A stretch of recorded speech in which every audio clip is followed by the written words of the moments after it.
श्री शिवाय नमस्तोभ्यं। श्री शिवाय नमस्तोभ्यं। श्री शिवाय नमस्तोभ्यं।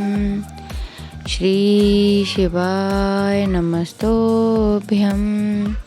श्री शिवाय नमस्तोभ्यं। राधे कृष्णा। कैसे हैं आप सभी? उम्मीद करती हूँ आप सभी बहुत अच्छे होंगे।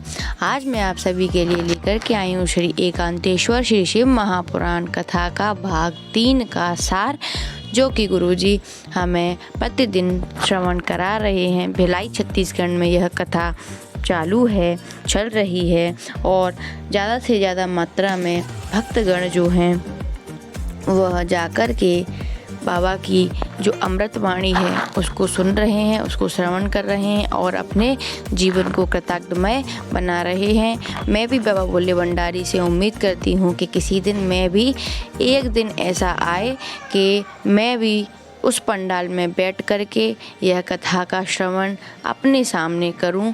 बस मेरी यह उम्मीद है और आप सभी भी यह उम्मीद कीजिए। तो चलिए आज की कथा शुरू करते हैं। अगर आपको पसंद आए वीडियो तो प्लीज़ चैनल को लाइक शेयर सब्सक्राइब और ज़्यादा से ज़्यादा शेयर ज़रूर कीजिएगा, कमेंट कीजिएगा। जैसे आप मुझे प्यार दे रहे हैं वैसे अपना प्यार बनाए रखिएगा।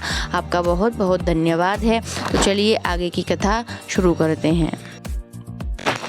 जैसे कल की कथा में चल रहा था, गुरुजी ने बताया कि करोड़ों का भी किसी का अगर धन पड़ा है तो हमें उसको उठाना नहीं है। किसी के सोना चांदी पड़े हैं तो हमें उसकी चोरी नहीं करना है, क्योंकि ऐसा करने से हमें मुक्ति कभी नहीं मिलती है। किसी के घर बाल हत्या हो जाती है तो उसके घर का पानी भी हमें नहीं पीना चाहिए। किसी पर नारी का स्पर्श भी हमें नहीं करना चाहिए। किसी के घर में कभी अगर गलती से भी हमने आग लगा दी तो उसकी मुक्ति हमें नहीं मिलती है। ये सारे पापों का जो श्रवण है वो कल में गुरुजी ने कराया था। कल की कथा में हमें गुरुजी ने बताया था कि ये 5 महापाप हैं और आज की कथा में गुरुजी ने हमें जो पुण्य हैं उनकी कथा का वर्णन हमें कराया था। तो सबसे पहले चलते हैं कि गुरुजी ने हमें और कथा में क्या बताया था, क्या हमें जो अच्छी बातें हैं वो बताई थी। तो सुनिए, गुरुजी ने कहा कि अगर हमारे घर के बच्चे, हमारे घर के पति, हमारे पिताजी, हमारे बाबा जी, जो भी हमारे घर में हैं, हम अगर पूजन के लिए जा रहे हैं, अगर वो आपसे मना कर रहे हैं तो आप मत आइए कथा में, मत जाइए शिवालय, मत जाइए एक लोटा जल चढ़ाने के लिए। अगर कोई आपसे खुश नहीं है, आप पूजा कर रहे हो और वह खुश नहीं है, वह आपसे रोज़ाना टोकता है तो आपको पूजन करने की कोई ज़रूरत नहीं है। लेकिन हाँ, जो आपसे मना कर रहा है आप उससे एक बात अवश्य रूप से कहिएगा कि ठीक है, मैं नहीं जाऊंगी शिवालय, मैं रुक जाऊंगी, मैं नहीं जाऊंगी बाबा की कथा श्रवण करने के लिए, मैं कहीं नहीं जाऊंगी।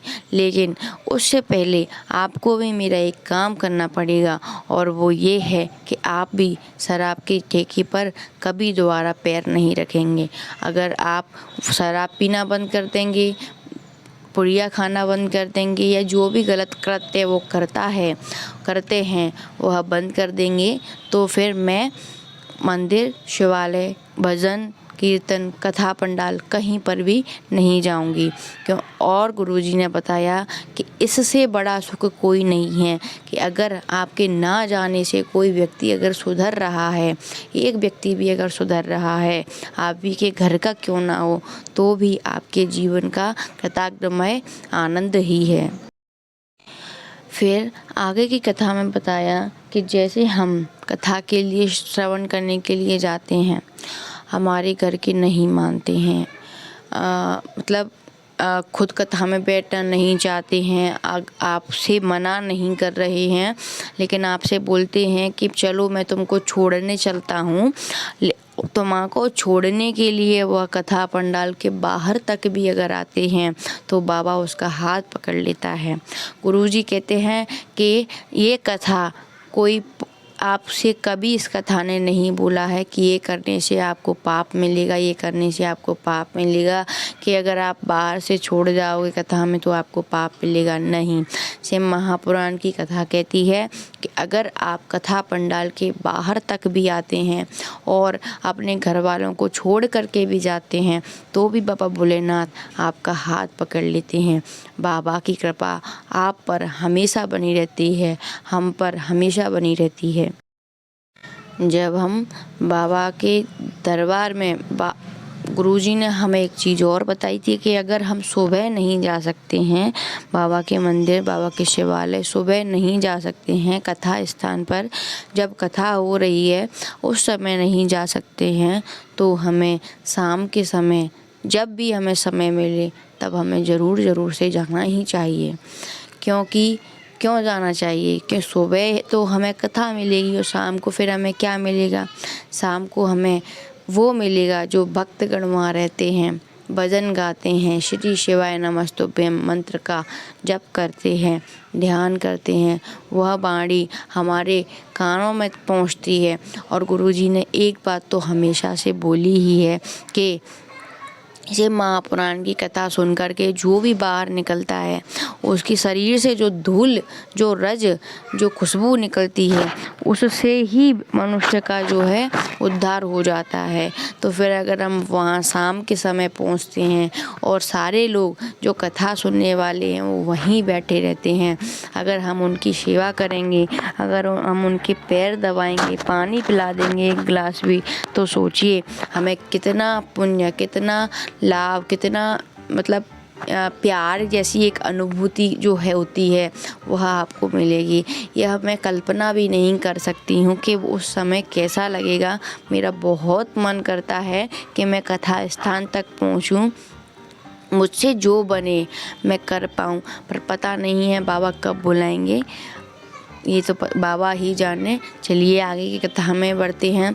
तो आगे की कथा में गुरुजी ने हमें कल पापों के बारे में बताया था, आज पुण्य के बारे में बताया था। गुरुजी ने पहला जो पुण्य था वह हमें बताया। तो जो पुण्य है उनका वर्णन कुछ इस तरह कथा के रूप में बताया था गुरुजी ने कि जब मैया पार्वती अपनी सखियों के साथ बाबा भोलेनाथ की आराधना कर रही थी, पूजन कर रही थी, तब वहाँ पर तुमरुका जी आ गए थे। और तुमरुका जी ने देखा कि मैया पार्वती बाबा भोलेनाथ की आराधना कर रही हैं, पूजन कर रही हैं, और उनकी जो सखियाँ हैं वह उनकी पूजन की प्रशंसा कर रही हैं। तो तुमरुका जी वहाँ से उठ के चरण स्पर्श करके दंडवत करके प्रणाम करके वहाँ से चले गए। तब मैया पार्वती के मन में ये भाव आया कि पता नहीं तुमरुका जी ऐसे क्यों चले गए, प्रणाम करके दंडवत करके इस तरह से क्यों चले गए, पूजन कर रही थी मैं तो, और वो तो ऐसे ही निकल गए। तब तुमरुका जी जैसे आगे निकलते गए तब मैया पार्वती तुमरुका जी के पीछे पीछे चली गईं।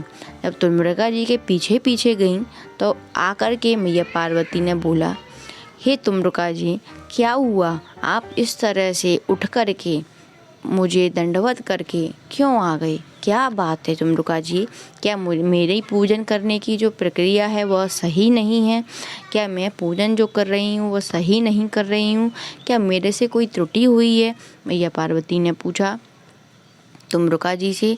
तो तुमरुका जी ने बोला, नहीं मैया, आप तो माँ हैं, आपसे किस तरह से त्रुटि हो सकती है, लेकिन हाँ एक बात ज़रूर है जो आपको बहुत बड़ी मतलब ये चीज़ें नहीं होनी चाहिए जो चीज़ आप कर रहे थे।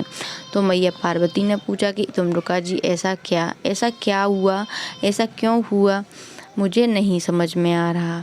तब तुमरुका जी ने बोला कि हे माँ, आपने बाबा भोलेनाथ को प्राप्ति के लिए जो पूजन कर रही हैं, आप एकांत में आकर के अपने घर से बाहर निकल कर के पूजन कर रही हैं और आप अपनी सखियों से उनकी प्रशंसा करवा रही हैं, ऐसे आपको बाबा कैसे मिल सकते हैं।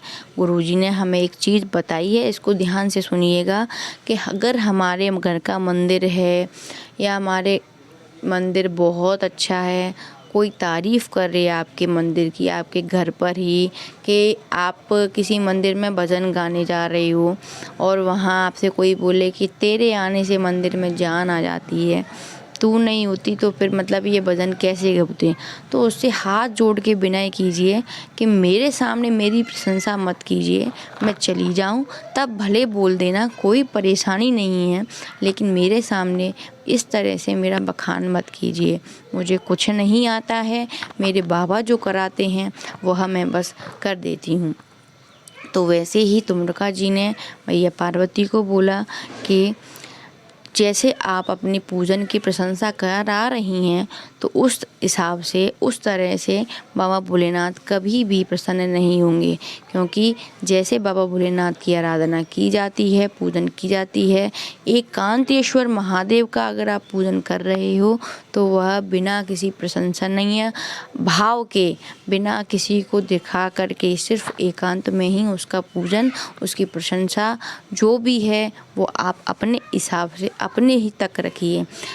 दूसरे लोगों को उसका बखान ना करने दीजिए और ना सुनिए।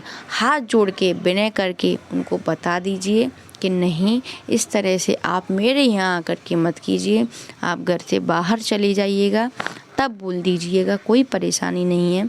हमारे घर का मंदिर भी अगर बहुत अच्छा बना है और कोई हमारे सामने हमारे मंदिर की प्रशंसा कर रहा है, तो उसको उस समय भी हाथ जोड़ के विनय करना चाहिए कि आपको जितनी प्रशंसा करनी है वह आप करके बाहर कीजिएगा, यहाँ प्लीज़ कृपया करके मत कीजिए। क्योंकि जो भगवान का भाव रहता है ना, अगर इस तरह से कोई प्रशंसा आपके मुंह पर करता है तो जो भगवान का अस्तित्व रहता है वो वहाँ से चला जाता है, इसका ये भाव होता है। तो आगे की कथा में गुरुजी ने हमें एक उपाय भी बताया था कि अगर बहुत बड़ी विषम परिस्थिति में अगर आप फंस गए हो, कोई कुछ समझ में नहीं आ रहा हो, कोई काम आपका नहीं बन रहा हो, बहुत परेशान हो चुके हो, तब आप क्या कीजिए, चले जाइए। अगर एकांतेश्वर महादेव हैं आपके आसपास तो वहाँ जा कर के एक लोटा जल चढ़ा करके श्री शिवाय नमस्तुभ्यम मंत्र का जप कीजिए। और अगर नहीं हैं एकांतेश्वर महादेव की शिवलिंग अगर आपके यहाँ पर नहीं है, तो आप क्या कीजिए, कहीं पर भी एकांत जगह पर, लेकिन घर से बाहर जाना है, किसी अच्छी जगह पर, साफ स्वच्छ जगह पर जा कर के वहाँ से मिट्टी लेके शिवलिंग का निर्माण करना है। शिवलिंग निर्माण करने के बाद उसका पूजन करना है। एक बेलपत्री, एक क्या बोलते हैं, एक दूब में जो 2 मुंह होते हैं ऐसी दूब चाहिए, एक चावल का दाना, और जो आपके पास पूजन सामग्री हो वह बाबा को अर्पित कीजिए, अपना भाव प्रकट कीजिए। और वहाँ आसपास कोई नदी हो तो शिवलिंग को उसमें सिराज दीजिए, ना हो तो कोई पेड़ हो बेलपत्र का तो उसके नीचे आप बाबा को गड्ढा करके उसमें विसर्जित कर सकते हैं। ऐसा करने से जो भी आपका भाव होगा वह पूर्ण होगा। उम्मीद करती हूँ आपको वीडियो पसंद आएगी। पसंद आए तो प्लीज़ चैनल को लाइक शेयर सब्सक्राइब कीजिएगा। मैं आपसे विदा लेती हूँ। नमः शिवाय, ओम नमः शिवाय, नमः शिवाय।